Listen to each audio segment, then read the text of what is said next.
As plans for the Boston Olympics evolve and become more regional, there's a case to be made for going the same way for public control. That case was made recently in a report from the Metropolitan Area Planning Council.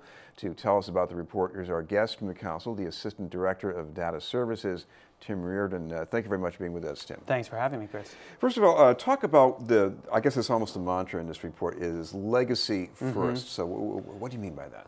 It means that the games, the Olympic Games obviously would have long-standing impacts on the region, but not only the games themselves, but how we plan for the games and even how we deal with the bid. We know that the bid itself, whether it's successful or unsuccessful, could leave a mark on the way the region grows and evolves, and we need to look at that and think long-term as we're having all these conversations about whether or not to have the Olympics, how to have the Olympics, and where. Well, now it looks increasingly as if there are going to be many places outside Boston where this is going to happen. There'll be certainly some places in Boston. If it's approved, we've got the Olympic sector, we've got the public sector already, these different cities and towns. Why is a regional connector necessary? There will be dozens of permits needed, of participating public agencies, of municipalities who are involved in implementing the Olympic Games were we to be selected by the IOC. And there needs to be some level of coordination across all of those, not necessarily at the state level, but some regional effort to coordinate those activities. And make sure that the public benefit and the public interest is protected through that whole process. There's also the idea that maybe the public can have more oversight over the financial picture. Now, you know, creating another layer, that could be more murk, or could it be more accountability? Which way do you see this going?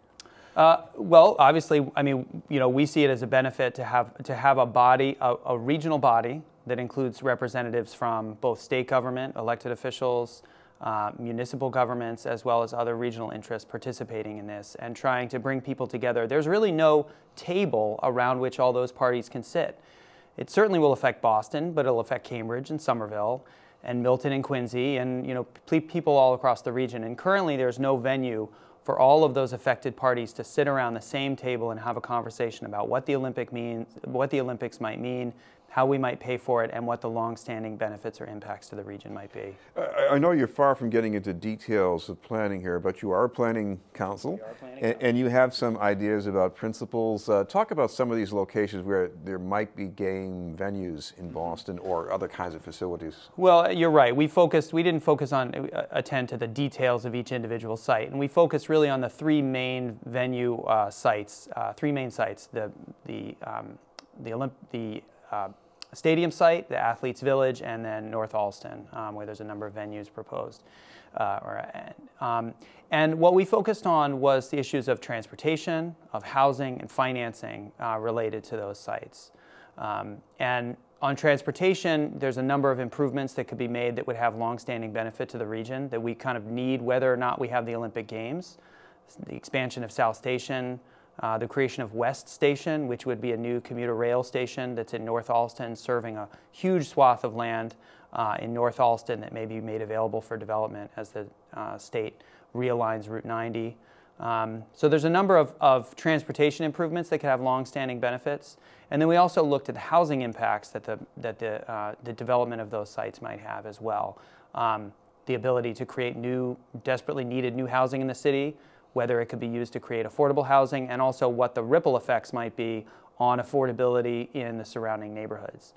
And it's important to remember that these are not sites that have just been sitting fallow and, you know, nothing's going to happen there.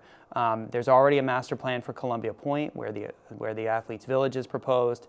Harvard has an institutional master plan that covers at least a portion of where the games will be held in North Allston. So these are places that are likely to be developed whether we have the Olympics or not. And we need to start thinking about that development and thinking about what's needed to leverage that development for the best interest of the city and the region. There's a scale of potential development here which would, you know, yes, it would help the housing supply, but if you look in the neighborhoods right next to it, whether it's around the Columbia section of Dorchester or, you know, even around the Whitehead Circle, there's bound to be some kind of ripple effect on the market that's going to be unsettling, isn't there?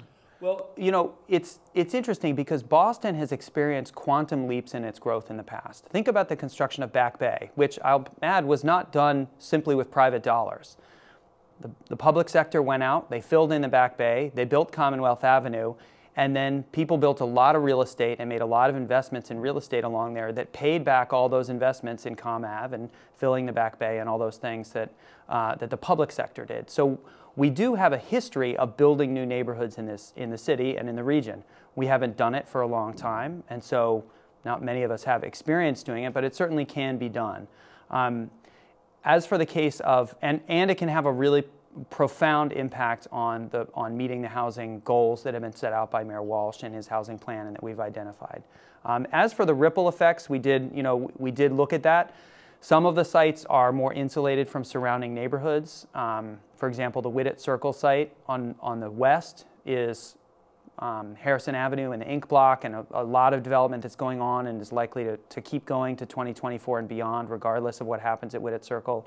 On the east is Dot Ave, where the mayor has talked about establishing a growth zone that could accommodate thousands of housing units. So in some sense, those sites are actually surrounded by development, and Whittitt Circle is sort of a hole in the donut of a lot of growth that's already going on in the surrounding neighborhood.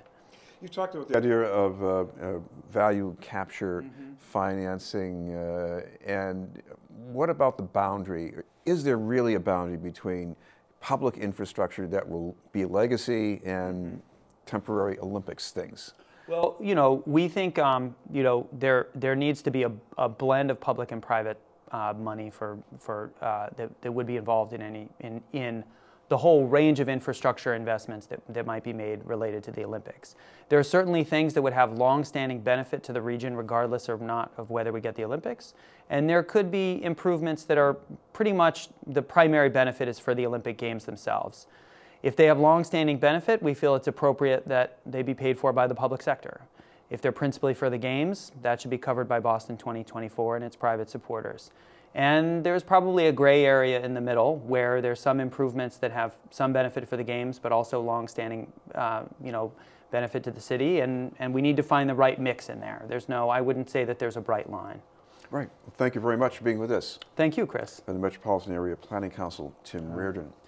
And that's our report for tonight. You can follow us on Twitter at @news_BNN or look for us on Facebook at Neighborhood Network News. I'm Chris Lovett. Good night.